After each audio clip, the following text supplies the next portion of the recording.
Alright guys, what is going on? Welcome back to the vlog. Has it been a minute? It's been probably over a month or some change. I don't even exactly remember, but I am back today in LA and I'm gonna be working on the FC, firing it up to see if she even runs. I'm pretty sure she will run. It'll just take a little bit. Gonna be doing some upgrades today to the car. Gonna be installing some new LRB door cards that I actually had for a while. I just haven't had a chance to even really install it and show some love to the FC ever since my last track day.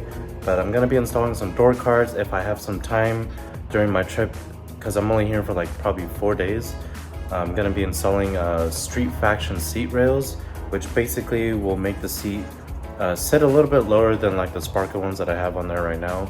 And the reason being is because with my helmet, it hits part of like my roof, or like I guess the A-pillar or whatever you would call it, while I'm drifting, so it would just keep hitting like that, and it just damages the helmet and stuff. So definitely not good. I'm gonna be switching that out, but first I'm gonna fire the car up and see if she even runs.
Running like a charm.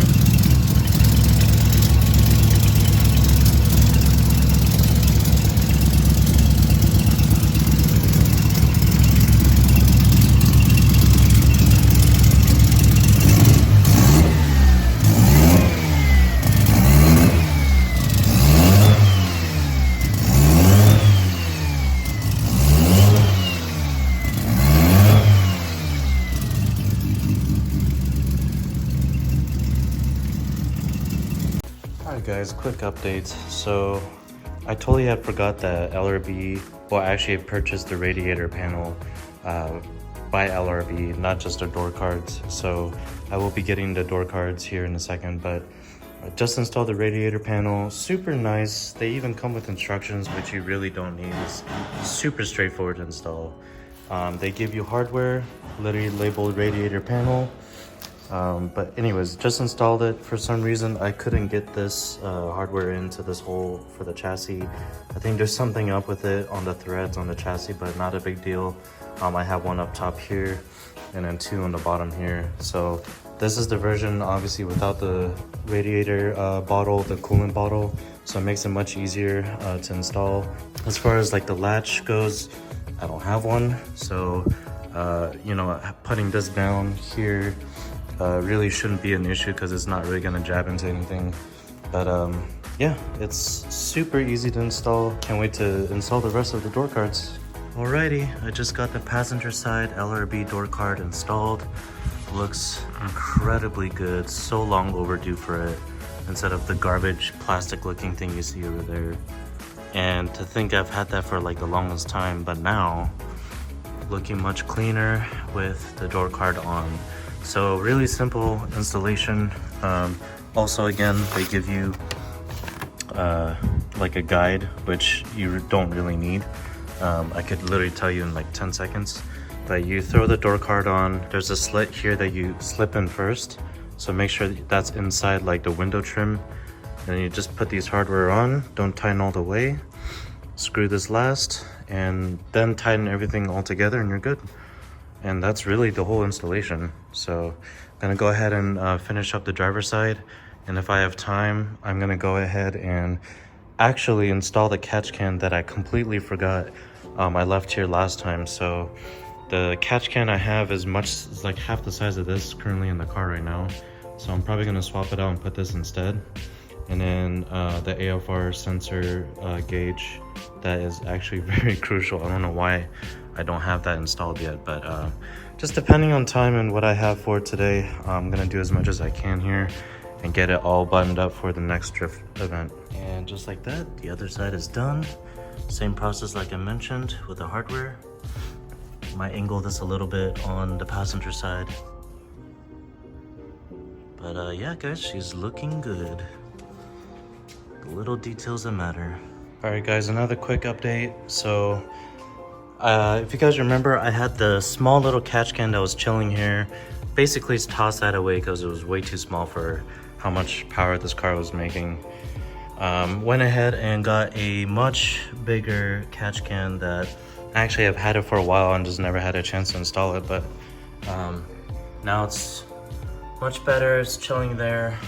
This is basically a very similar setup to like my FD, just a bigger, literally just a bigger can of it. So one end going to the oil filler neck that's right there with the hose clamp, and then I have another end just dumping straight to the floor, basically like an overfill slash breather. And also I had designed, well, I guess I modify the line that's going straight down for the dump tube to be a valve, so it's really easy for like oil changes. So all I have to do here is just, you know, open it straight up like that, and you know, oil dumps straight down. So really easy again for oil changes and like on the track, if I just need to dump it real quick. But this is closed, and I'm just gonna for now just leave it hanging here. I'll probably think of mounting it somewhere on the top for now, but you know, this will do for now. So I got that all upgraded and ready to go. I have the bumper that I did, you know, crash into. If you guys remember my last drift session, basically cracked in half on the bottom. Not a big deal, it's just the bottom part, but I went ahead and did the typical drift style with the zip ties, like crossing them all around. So it's, you know, obviously not the prettiest thing, but it's not supposed to be like a show car because it is a drift car, so it is meant to be thrashed on. But that's gonna probably conclude it for today's work. Tomorrow I'm gonna pick it back up and start installing the AFR gauge from AEM. So as far as this goes, I'm gonna probably put the gauge somewhere like in the center right there and just wire it power and ground. And for the, you know, the O2 sensor, just probably through somewhere here. The nice thing about gutted cars is that you don't have any like stock dashes or anything that would like prevent you from going through the firewall. So everything's, you can literally see the other side of the shop through this hole here. So if anything, I'm probably gonna feed it there, which would then come out in one of these holes, and then I'll just plug it straight to the bung right here. That reminds me, one more thing I do need to do is cover up that positive terminal right there, just with like some sort of cap or something, just to prevent any sort of issues, obviously. But yeah guys, she is looking good little by little, getting her prepped up for the next drift event. Alright guys, well that's pretty much it for this segment of the vlog. I will pick it back up tomorrow, wiring that AFR sensor, and hopefully have time to put that seat rail in. So I'll catch you guys tomorrow. Alright guys, what is going on? Welcome to part 2 of the vlog. I already went ahead and installed the AFR sensor on the car. Really simple job. It was just the sensor going into the downpipe and then power and ground, and that's basically it. I haven't mounted the physical gauge yet just because I actually need to get a 1 3/4 hole saw to be able to drill and mount the face of the gauge onto like my switch panel. Probably won't have time for that today, but I'm gonna show you guys real quick the other stuff that I did. So first things first, don't mind the dirt. That was from my little accident that I had. Oh, no, fuck. I'm gonna go ahead and like just air hose it off later on, so that's not really a big priority right now.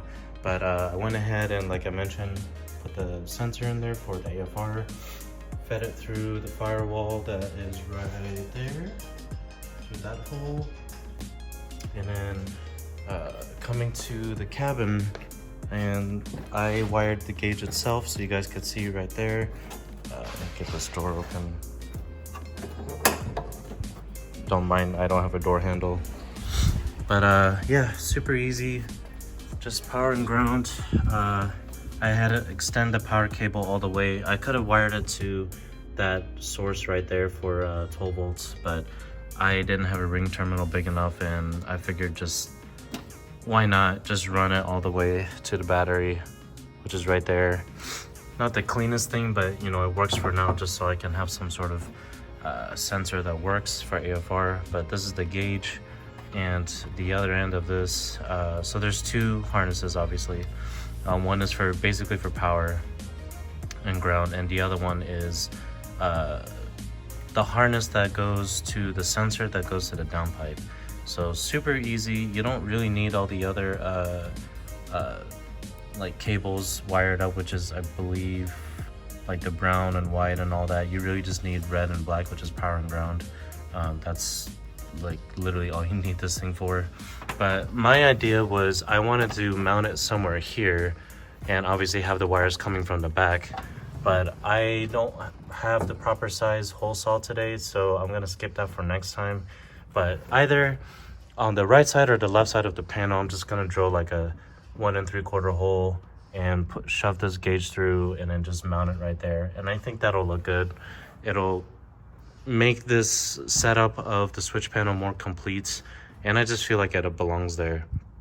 Now, there is another way I could have wired this up, and it's wiring through the AM dash itself, having a signal wire going straight to the ECU and feeding off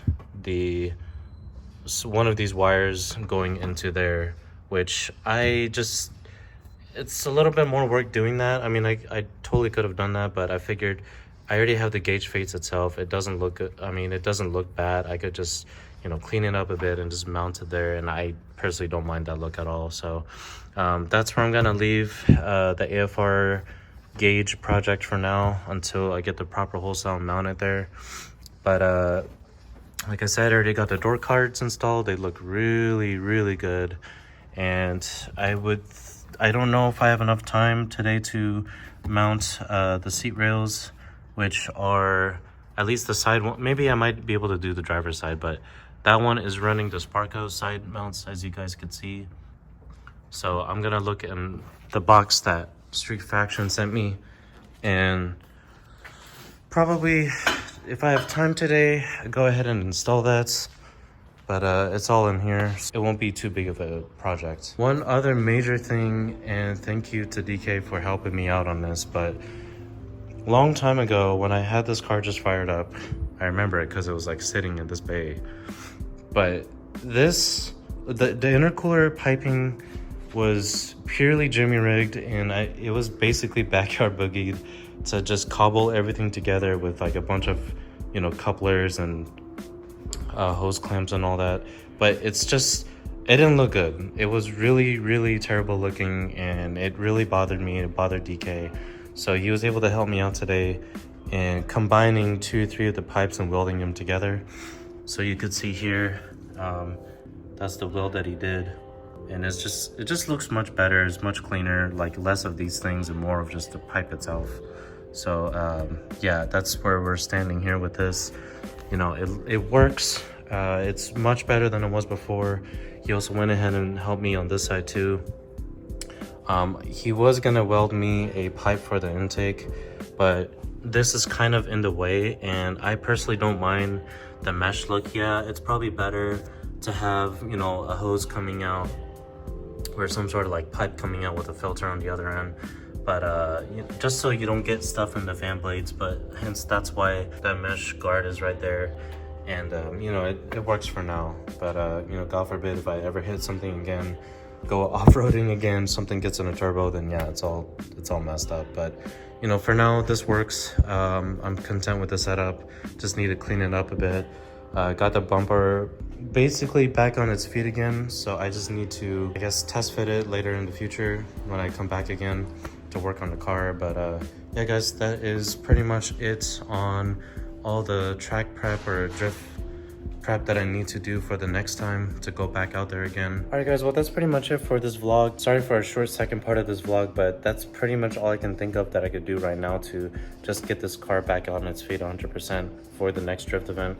You know, just slight cosmetic things. You know, it's really dusty in the engine bay just for my off-roading session, which is not a big deal. I just need to air hose it off. But besides that, you know, I believe she's ready to go. She's ready to rip again. Just gonna probably check the fuel as far as if I should switch it out, you know, flush it out for new fuel or not. Probably a better idea to do so. But besides that, you know, I just did an oil change on it recently.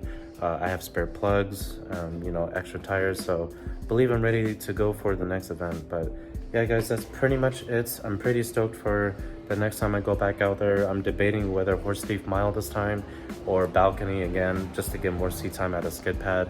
So still up in the air, but I'm definitely gonna think about it and choose which track to go. But I'm excited to get back out there regardless. Otherwise guys, that is pretty much it. I hope you guys have a good one. I'll catch you guys later, and I'll catch you guys ugly as always. See ya.